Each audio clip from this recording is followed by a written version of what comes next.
ओम शांति। आज 30 जनवरी 2024 के ईश्वरी मधुर महावाक्य सुनते हैं। मीठे बच्चे, अब तुम्हारी सुनवाई होती है। बाप तुम्हें दुख से निकाल सुख में ले जाते हैं।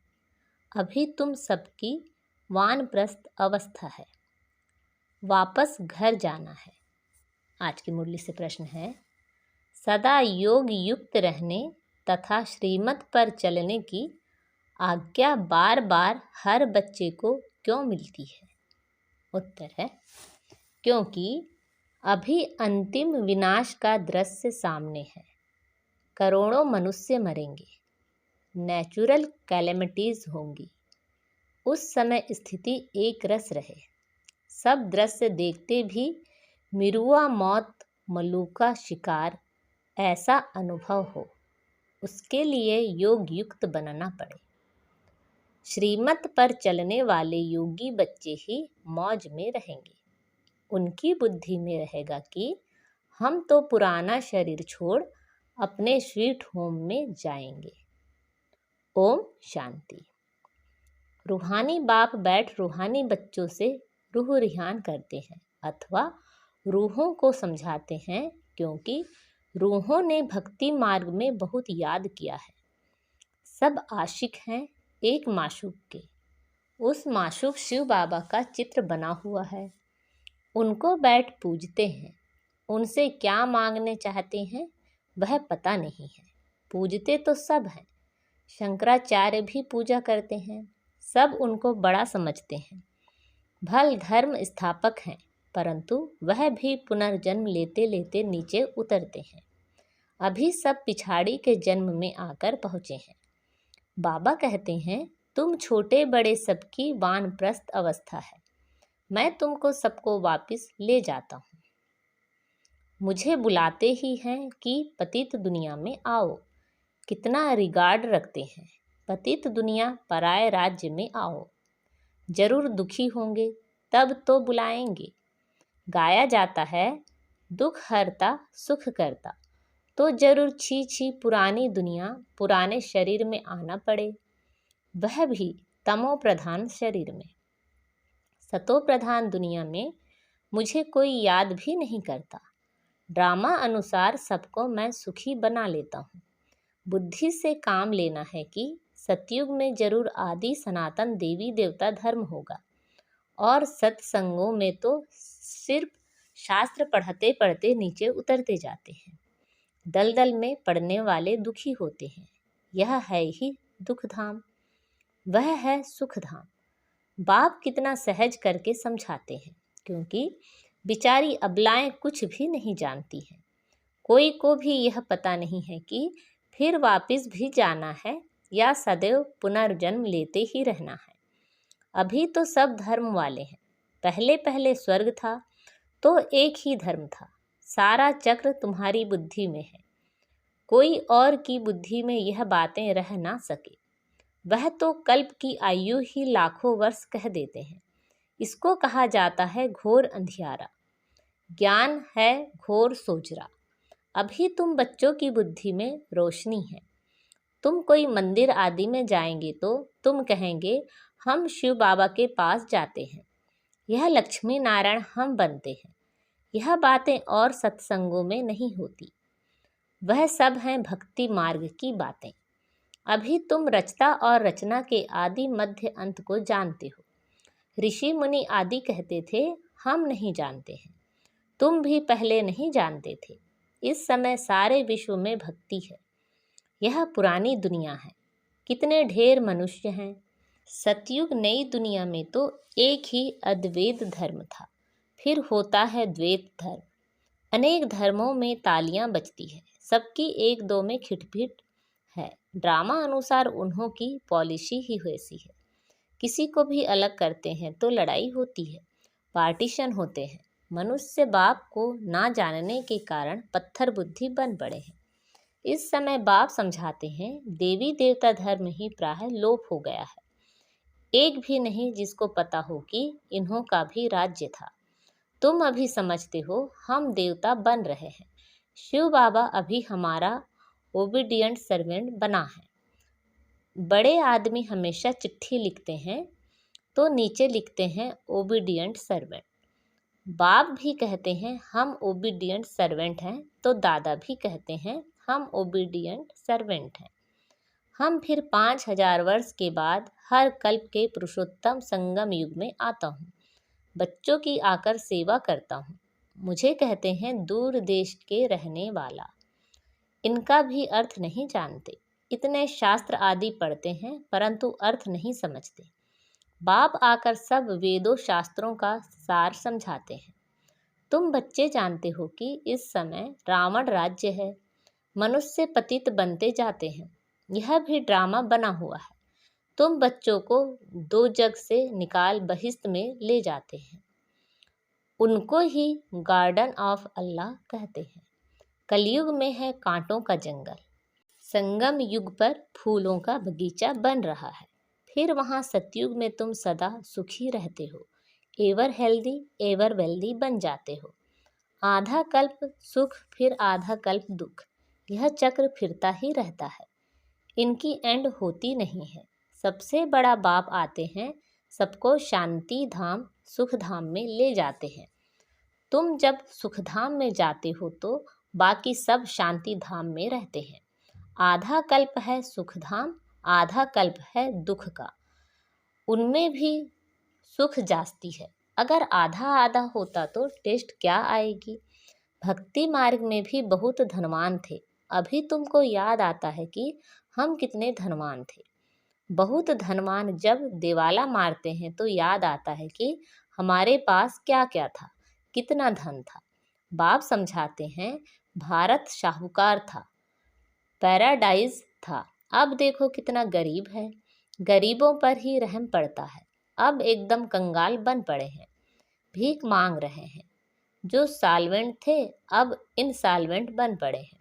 यह भी नाटक है। बाकी जो भी धर्म आते हैं वह बाई प्लाट हैं। कितने धर्म के मनुष्य वृद्धि को पाते रहते हैं। भारतवासियों के ही 84 जन्म हैं। एक बच्चे ने और धर्मों का हिसाब किताब निकाल कर भेजा था, परंतु जास्ती इन बातों में जाने से कोई फायदा नहीं। यह भी वेस्ट ऑफ टाइम हुआ। इतना समय अगर बाप की याद में रहते तो कमाई होती। अपनी तो मुख्य बात है हम पूरा पुरुषार्थ कर विश्व का मालिक बने। बाप कहते हैं तुम ही सतो प्रधान थे, तुम ही तमो प्रधान बने हो। 84 जन्म भी तुमने लिए हैं। अब फिर वापस चलना है, बाप से वर्षा लेना है। तुमने आधा कल्प बाप को याद किया। अब बाप आए हैं, तुम्हारी सुनवाई होती है। बाप फिर से तुमको सुख धाम में ले जाते हैं। भारत के उत्थान और पतन की भी जैसे एक कहानी है। अब यह है पतित दुनिया। संबंध भी पुराना है, अब फिर से नए संबंध में चलना है। इस समय एक्टर्स सब हाजिर हैं, इनमें कोई फर्क नहीं पड़ सकता है। आत्मा तो अविनाशी है। कितनी ढेर आत्माएं होंगी, उनका कभी विनाश नहीं होता। इतनी करोड़ों आत्माओं को पहले तो वापस जाना है। बाकी शरीर तो सबके खत्म हो जाते हैं, इसलिए होलिका भी मनाते हैं। तुम जानते हो हम सो पूज्य थे, फिर पुजारी बने, अब फिर पूज्य बनते हैं। वहाँ यह नॉलेज नहीं होगी, ना यह शास्त्र आदि होंगे, सब खत्म हो जाएंगे। जो योग युक्त होंगे, श्रीमत पर चलने वाले होंगे, वह सब कुछ देखेंगे। कैसे अर्थक्वेक में सब खल्लास होता है, अखबारों में भी पढ़ता है। कैसे गांव के गांव खत्म हो जाते हैं। बॉम्बे पहले इतनी नहीं थी, समुद्र को सुखाया फिर समुद्र हो गया। यह मकान आदि सब कुछ नहीं रहेगा। सतयुग में मीठे पानी पर महल होंगे, खारे पानी पर होते नहीं, तो यह रहेंगे नहीं। एक ही उछल समुद्र की आई तो सब खत्म हो जाएंगे। बहुत उपद्रव होंगे, करोड़ों मनुष्य मरेंगे। अनाज कहाँ से आएगा? वो लोग भी समझते हैं आफतें आनी है। मनुष्य मरेंगे तो जो योग युक्त होंगे वह उस समय मौज में रहेंगे। मिरुआ मौत मल्लू का शिकार। बर्फ की बरसात पड़ने से ढेर मनुष्य मर जाते हैं। बहुत नेचुरल कैलेमिटीज़ होंगी, यह सब खत्म हो जाएंगे। इनको कहा जाता है नेचुरल कैलेमिटीज़, गॉडली कैलेमिटीज़ नहीं कहेंगे। गॉड को दोष कैसे देंगे? ऐसे भी नहीं, शंकर ने आँख खोली तो विनाश हो गया। यह सब है भक्ति मार्ग की बातें। मूसलों के लिए भी शास्त्र में लिखा है। तुम जानते हो इन मिसाइल्स से कैसे विनाश करते हैं, कैसे आग, गैस, जहर आदि सब उसमें पड़ते हैं। बाप समझाते हैं पिछाड़ी में सब फट से मर जाए, कोई बच्चे आदि भी दुखी ना हो, इसलिए नेचुरल कैलेमिटी से झट मरेंगे। यह सब बना बनाया ड्रामा है। आत्मा तो अविनाशी है, कभी विनाश नहीं होती, ना छोटी बड़ी होती है। शरीर सब यहाँ खल्लास होंगे, बाकी आत्माएं सब स्वीट होम में चली जाएंगी। बाप कल्प कल्प आते हैं संगम युग पर। तुम भी इस पुरुषोत्तम संगम युग पर ही ऊंचे ते ऊंचे बनते हो। वास्तव में श्री श्री शिव बाबा को ही और श्री इन देवताओं को कहा जाता है। आजकल तो देखो सबको श्री श्री कहते हैं, श्रीमती, श्री फलाना। अब श्रीमत तो एक बाप ही देते हैं। विकार में जाना, यह क्या श्रीमत है? यह तो है ही भ्रष्टाचारी दुनिया। अब मीठे मीठे बच्चों को बाप कहते हैं, मुझे याद करो तो खाद निकल जाए। गृहस्थ व्यवहार में रहते कमल फूल समान पवित्र रहो। स्व को अब विश्व के आदि मध्य अंत के चक्र का ज्ञान हुआ है, परंतु यह अलंकार तुमको नहीं दे सकते। आज तुम अपने को स्वदर्शन चक्रधारी समझते हो, कल माया थप्पड़ लगा दे तो ज्ञान ही उड़ जाए। इसलिए तुम ब्राह्मणों की माला भी नहीं बन सकती। माया थप्पड़ लगाए बहुतों को गिरा देती है, तो उनकी माला कैसे बनेगी? दशाएं बदलती रहती हैं। रुद्र माला ठीक है, विष्णु की माला भी है, बाकी ब्राह्मणों की माला नहीं बन सकती। तुम बच्चों को डायरेक्शन देते हैं कि देह सहित देह के सब धर्म छोड़ मामेकम याद करो।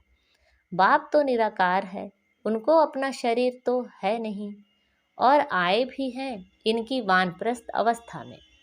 जब 60 वर्ष की आयु हुई, वानप्रस्थ अवस्था में ही गुरु किया जाता है। मैं तो हूँ सद्गुरु, परंतु गुप्त वेश में। वह है भक्ति के गुरु, मैं हूँ ज्ञान मार्ग का।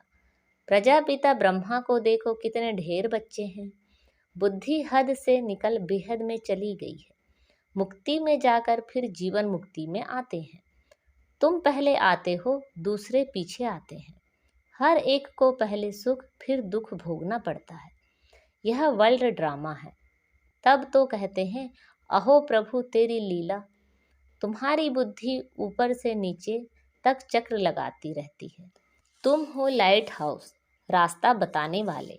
तुम बाप के बच्चे हो ना। फादर कहते हैं, मुझे याद करो तो तुम तमो प्रधान से सतो प्रधान बन जाएंगे। ट्रेन में भी तुम समझा सकते हो, बेहद का बाप स्वर्ग का रचयिता है। भारत में स्वर्ग था, बाप आते हैं भारत में। शिव जयंती भी भारत में मनाई जाती है, परंतु कब होती है यह कोई नहीं जानते। तिथि तारीख दोनों ही नहीं है, क्योंकि गर्भ से जन्म नहीं लेते। बाप कहते हैं, अपने को आत्मा समझो। तुम अशरीरी आए थे, पवित्र थे, फिर अशरीरी होकर जाएंगे।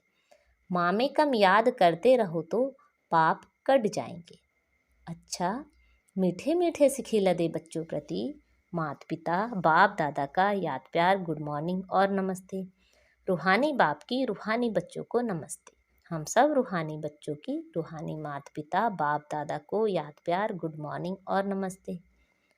आज की मुरली से धारणा के लिए मुख्य सार है, लाइट हाउस बन सबको रास्ता बताना है।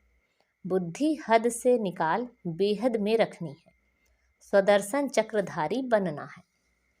अब वापस घर जाना है, इसलिए इस वानप्रस्थ अवस्था में सतो प्रधान बनने का पुरुषार्थ करना है। अपना टाइम वेस्ट नहीं करना है। आज बाबा ने हमें वरदान दिया है, संबंध संपर्क में आते डायमंड बन। डायमंड को देखने वाले बेदाग डायमंड भव।